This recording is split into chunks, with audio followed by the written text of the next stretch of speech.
Hey everyone, welcome to Locked On Lakers for Monday. Brian Kamenetsky, Andy Kamenetsky. The Lakers finally get some center help. Sort of, maybe. We'll break it down next.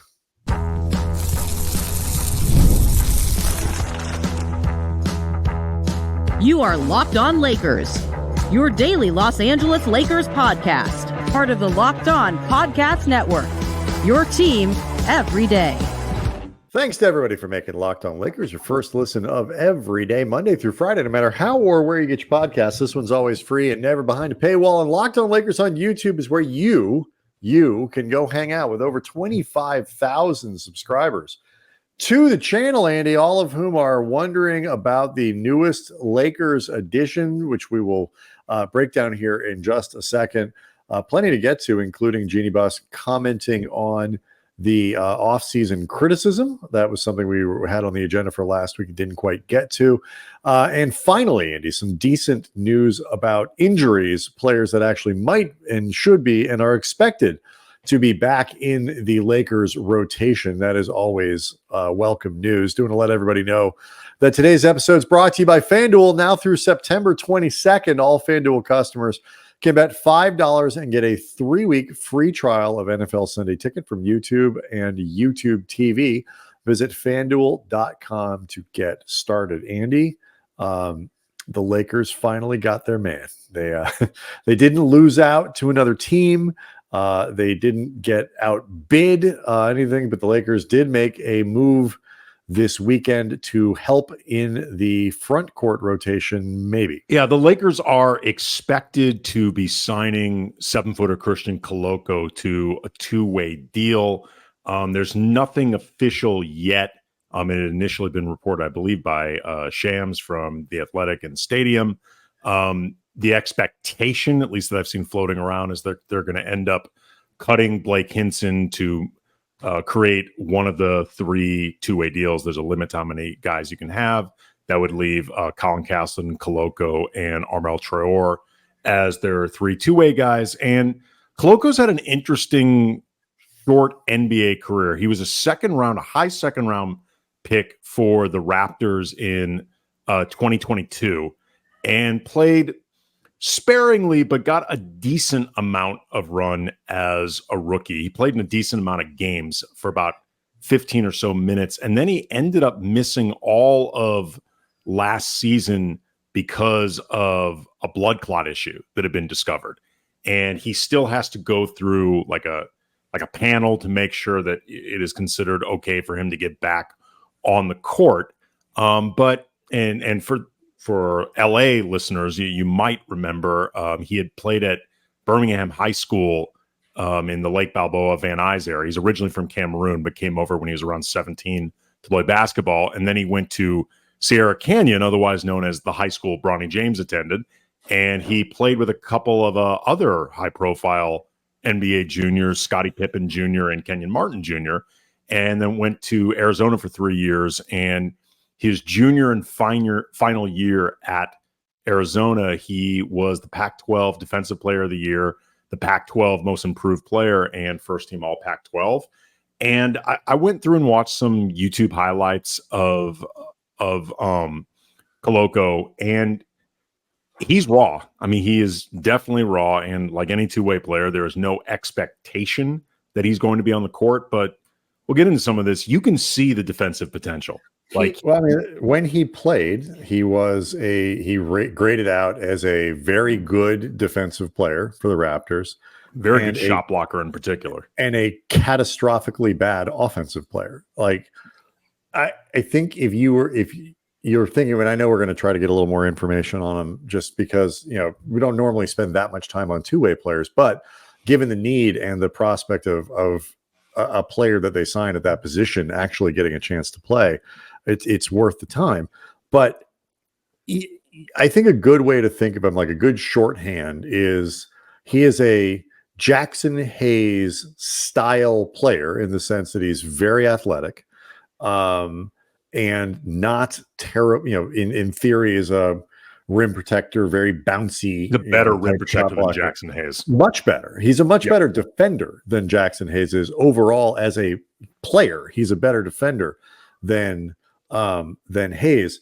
He is Jaxson Hayes, and this will sound the way I intended, is a much better offensive player. And if you are familiar at all with the limitations of Jaxson Hayes, that tells you where Koloko is offensively. I saw some stuff over the weekend, different people putting out different metrics. Like he is, was one of the worst finishers, offensive players, whatever, that played that season. And so I think the important thing to remember here is it is a smart signing for the Lakers to go find a young player with some upside, the potential to be a really good defensive center, that hopefully develops enough offense to be passable and all this other stuff. I do not think, my opinion at least, I do not think for a moment this really moves the needle in all that much in the sort of need for the Lakers to find center help, front court help. I don't think Koloko makes that kind of impact. He has enough of a specialty in terms of being a legitimate defensive center. He might get spot minutes in, certain situations or something like that, or maybe, you might need him for, a stretch of 10 games, somebody gets hurt or whatever it is. But this does not address the Lakers issue up there to me. And I don't think it was intended to, by the way. So I don't think this is Rob Pelinka saying, great, we've solved that problem. No, I would expect it isn't. The hope would be, though, that he is capable of getting back on an NBA floor and to be able to play 10-ish minutes a night if needed, surrounded by the right players, read guys who can actually score, because you're not going to be able to count on anything. I mean, even garbage points is not something that you can count on from Koloko. But I think the hope would be that if you put enough actual scoring around him where that isn't a thing, you just need him to protect the lane. You need him to be able to challenge.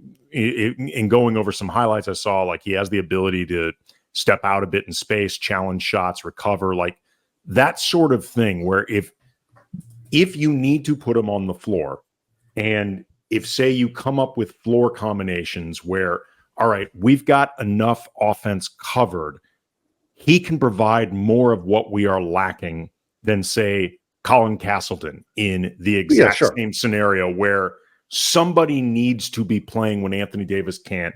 And you feel like the skill sets that we have coming off the bench, the other guys that we can deploy, Koloko fills more of a lacking need than either Castleton or Jaxson Hayes.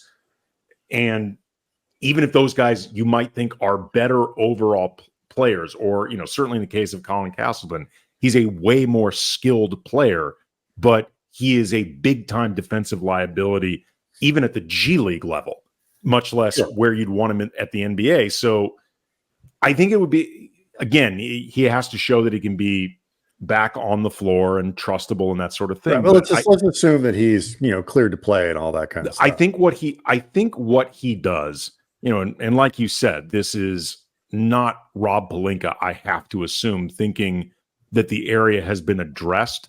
But I think what they're doing is just giving themselves more options to try to find somebody who can play behind Anthony Davis situationally, and things just don't fall to crap.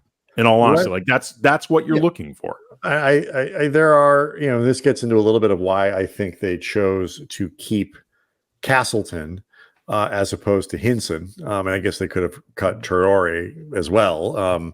But it's September. Lakers fans get upset about a lot of things.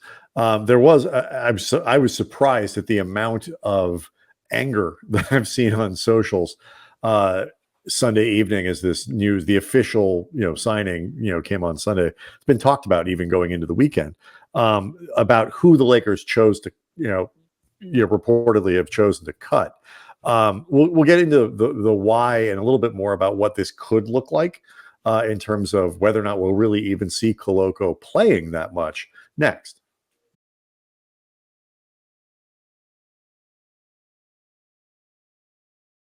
Locked on Lakers is brought to you by FanDuel. You've heard us talk a lot about FanDuel, America's #1 sports book. Well, I got a little something different for you now through September 22nd, so another week.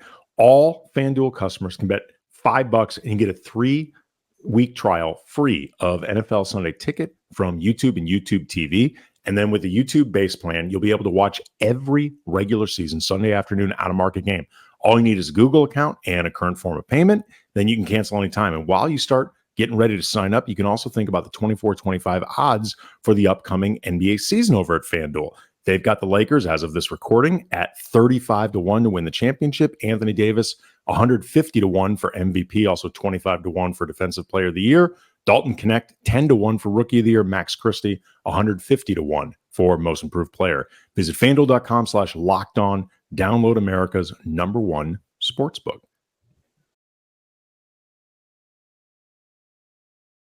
Just a reminder, make Locked On the Locked On NBA podcast your second listen, as we appreciate you making us your first listen.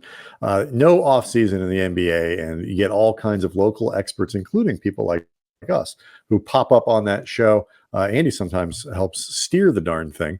And, so it's a great way to keep up on what's going around the entire league, not just with the Lakers. Part of the Locked On Podcast Network, your team every day. So, there's obviously, with Koloko, there is a restriction on the amount of games that he can play. Two-way players now can be active for 50 games. Basically, what I think the Lakers are doing here is they are giving themselves, and again, this is a smart move by the Lakers. There's no reason to pass on somebody like Koloko because you'd have to cut somebody like Hinson. It is a no-brainer move to bring in a player like this that has shown at least some potential at a very specific skill set at the NBA level. So what I really think what the Lakers are doing is they're giving themselves 50 games to figure something out.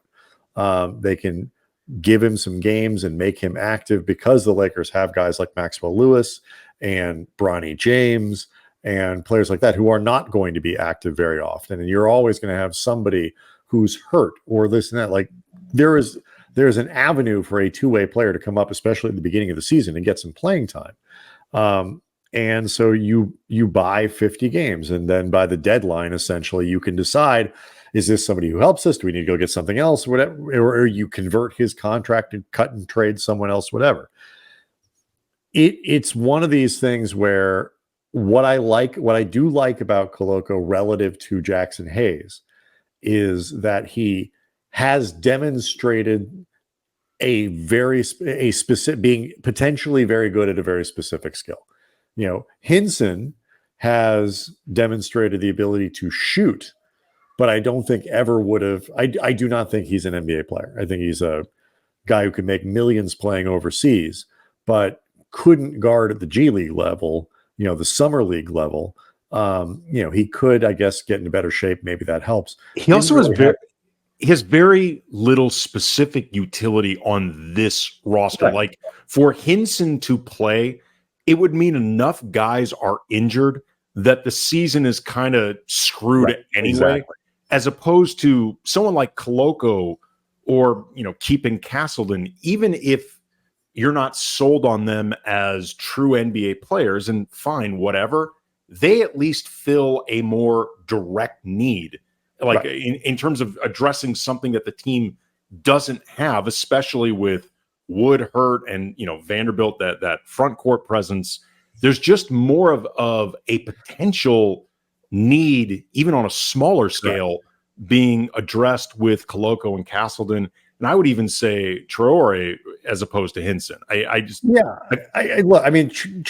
as is a forward. The biggest difference between Hinson and Traore, and like I said, I don't remember a single thing Traore did over in the summer league. He did not make much of an impression. Hinson played a lot, and to me made me think he's just not an NBA player because he doesn't do enough other stuff well to be, volume 3-point shooter at the NBA level. And, he's also 24 and change, whereas Traore is 21. And that makes a big difference, in terms of your nature as a prospect. And the reason the choice has to be you cut either Hinson or Traore. You cannot cut Castleton based on signing Koloko, and because in Koloko you've sort of signed the Jaxson Hayes composite player. Like, it's that style of center. If you find that you need a different kind of center for however many games, spot duty, whatever it is, I've said many times, that I was disappointed in how Castleton looked in the summer league. I think he is ultimately what they'd call in baseball a 4A player, where you're probably a little too good for the minor leagues, but you're not quite good enough to play in the majors. I think that's ultimately what he is in the NBA. But I think you are far more likely to get passable minutes in a pinch from Castleton, filling a specific need, being asked to do specific things on the floor that you need from a center than you are from anything Hinson was going to do. The Lakers need styles of player to back up Anthony Davis now as much as anything. Castleton is a 180-degree turn from both Jaxson Hayes and now Koloko, and to let him go would have made zero sense, even if you are, like me, a little bit disappointed in how he went from season 1 so far to season 2. Yeah, and in the meantime, too, like with Koloko, I think it's important to remember that if he hadn't had the blood clots issue that kept him out of the season last year, there's a chance that he would have been on an NBA roster. Like, he was not showing to, as far as the research I did on him, looking around, reading some like Raptors blogs, end of the year recap of different players. The consensus that I saw was that Koloko was definitely in need of refinement, that, like the offense right now is completely undependable, but that defensively he showed a lot of potential, and that for a high second round pick, and he got picked at the very top of the second round, like he was pretty close to a first round pick. For a second year rookie, he showed some like legitimate NBA promise. There's a chance that without this health issue, he would have just been a guy on a roster. He is different than a lot of other two-way guys that get signed as free agents, in the sense that it is much, I think, more reasonable and logical to expect that had a specific health scare not have emerged, this is somebody that wouldn't have been available to the Lakers because he would have been considered an NBA player signed by somebody else. Yeah. And again, the defensive instincts that both, I saw from watching some film on the guy, and also too, like reading up on him, seeing what people who watched him on a game in, game out basis saw, there's something there. Whether it can be refined well enough to play, leverage minutes that I don't think, respectfully to the Raptors 2 seasons ago, existed. The Lakers are going to be shooting for something higher, and those minutes are going to matter more than what Koloko was put on the floor during his rookie season with Toronto. But I will say this, it wasn't all garbage minutes either. Like, he was actually playing some real minutes. Like, you saw him out there with Siakam a lot. Like, he was doing stuff. He was expected to be out there trying to help them win games. So if nothing else, I think that was literally a 500 Raptors team. They were not terrible. They just weren't very good. Right. And I find him an intriguing prospect. And again, he is a little bit different than I think about a lot of other guys who get signed to two-way players. Whereas with those guys, the initial instinct is typically, we're not convinced that they're NBA level, but we're going to cover our bases a little bit more by giving us a little bit more access to them, as opposed to someone like Koloko, where the consensus was much more, he's an NBA player. Yeah, I think, first of all, this is really the only avenue the Lakers have to go get anybody is through the two-way, and that's going to limit who you can get. I think the two-way players, there are two ways to do this. You can stash guys as sort of prospects, knowing that you have the ability to play them at the NBA level, but most of the time they're going to be at the G League, and you're paying them a little bit more, and you get.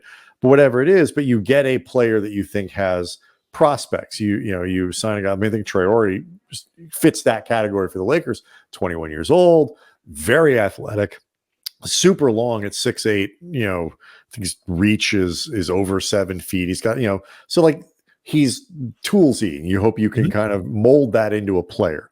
Or you look at it as guys like Castleton. I think Hinson probably fits into this category. Older players who you hope are NBA ready enough that in a pinch you could use them to fill a certain role. And I think that's essentially what Koloko, that's the role that he falls into. You just get the benefit of a guy who's actually played in the NBA and isn't an undrafted free agent or something like that. And so I think it is a separate conversation to some degree than, Christian Koloko's impact as a free agent signing for the Lakers in this, like as if he was signed to a minimum deal in the offseason to the regular 15-man roster. Like it's a different deal. He's not, I think, meant to solve a problem in the same way. It just happens that because the Lakers have a hole here, like he probably will have an avenue to playing time that a lot of two-way guys don't. Yes, I was going to say, and then this could be a good place to wrap it. I think he will have an opportunity, at least potentially, to be part of a solution more so than a typical two-way player gets that chance. Jeanie Buss has responded to the criticism that the team has received this offseason. We will let you know what she says, and you can decide if she reacted the right way. That's next.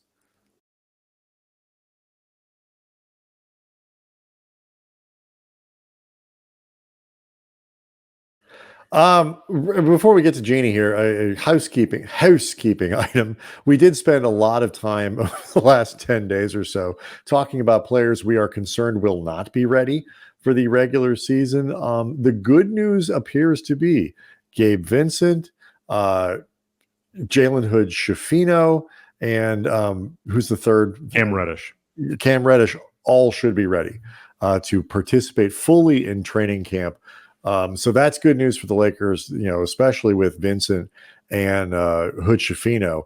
The Lakers, could use a little bit of, certainly a little bit of playability from JHS would be a very welcome and surprising thing. So if you're a Laker fan who wants D'Angelo Russell traded, that is not very feasible unless Gabe Vincent or preferably Jalen Hood-Schifino are both healthy and both guys you can put on the floor comfortably. Yep.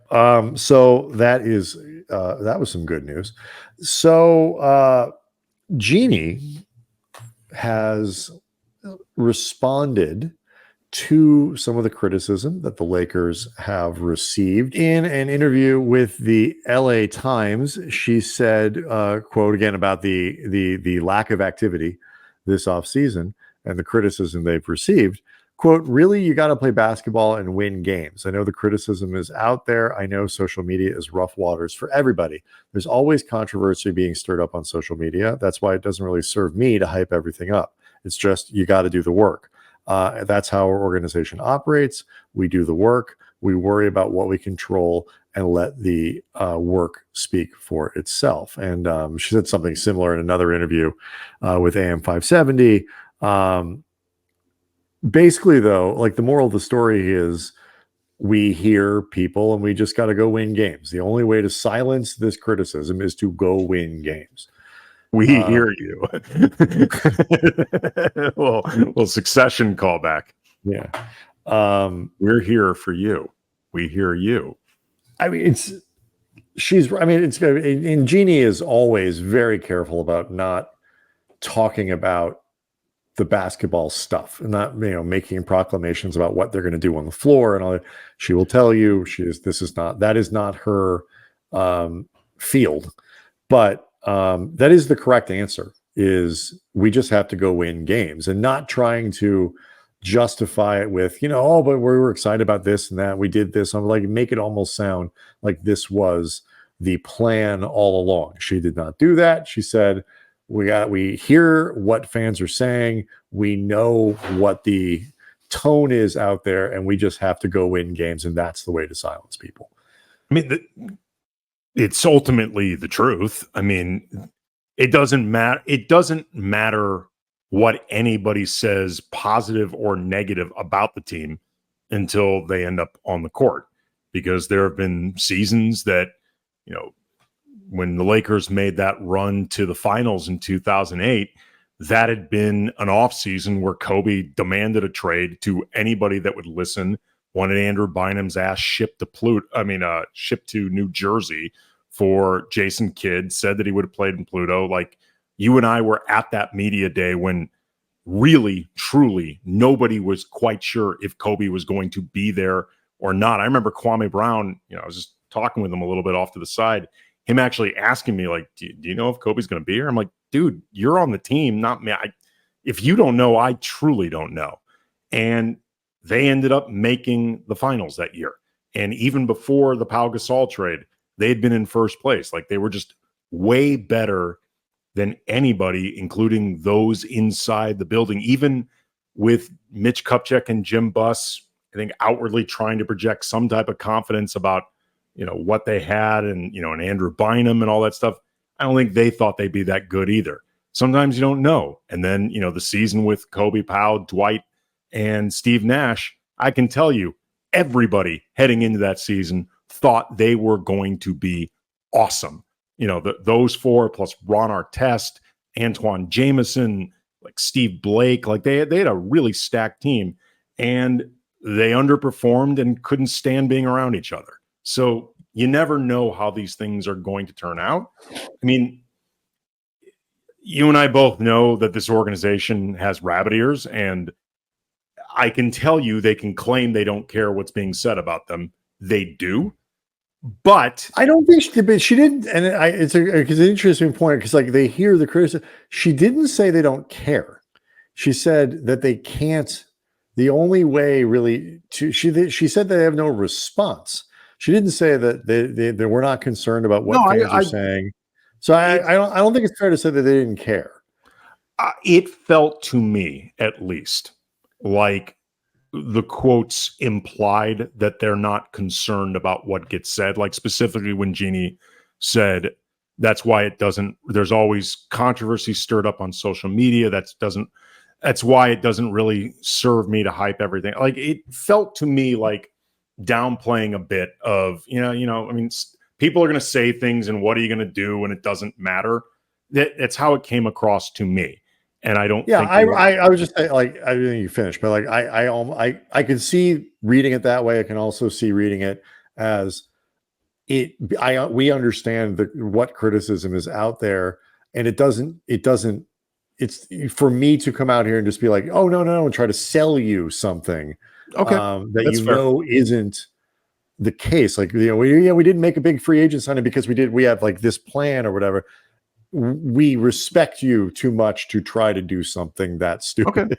Okay. No, I mean, look, that's fair. And the truth is, I would rather them not react to this sort of stuff in a way where top down, from Jeanie to Rob Pelinka and everyone else around him that makes decisions, where they feel an external pressure that's ratcheted up to the point where they make a move for the sake of looking like they're, finger quotes, doing something, because that's how you often end up doing something stupid. Like, I would much rather it not be a setup where, as much as we talk about how sometimes it feels like Rob Pelinka may not feel any pressure in a way that we're not sure is totally healthy. As we like to say, he's got the easiest, hardest job on the planet. But at the same time, it is good. And this is by everything I've heard. Jeanie is not on Rob to make something happen in a way that could lead to, I think, Rob making a panic move. Because as much as no moves can be frustrating for fans, panic moves rarely work out.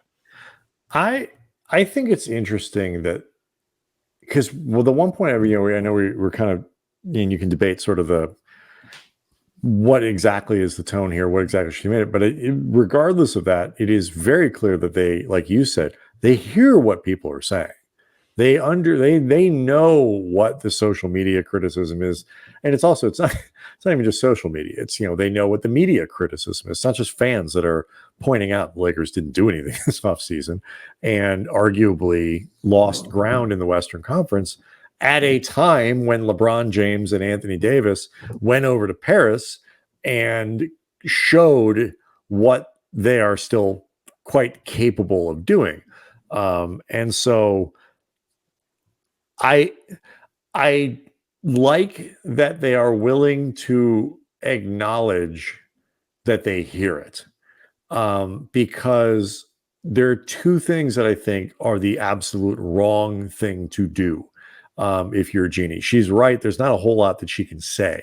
So the two things that you can do to make it worse are try to say something, try to sell a very intelligent fan base, entitled, sure, impatient, always, but very intelligent basketball fan base on something that didn't happen. Like, you can't try to convince people and fool people into thinking the Lakers have had a great offseason, because they haven't. So that's mistake number one, would be that. And mistake number two would be pretending they don't even hear what people are saying. And that, like, oh no, like, we don't pay attention to stuff like that, because you should. They should be paying attention to what major media is saying. They should be paying attention to what fans are saying, not because it's going to, like you say, dictate them making some sort of crazy panic move. But like, this is part of the job, is understanding what the vibes are out there, taking the temperature of things, like understanding, because it impacts the moves you can make and like what teams are going to try to extract from you when you make a move. If like there's a feeling of that, all this stuff matters. It's stupid to not pay attention to what people are saying. Yeah, as long as they are not obsessing over what people say. I agree. And I have gotten a sense at times that they do obsess over what gets said about them.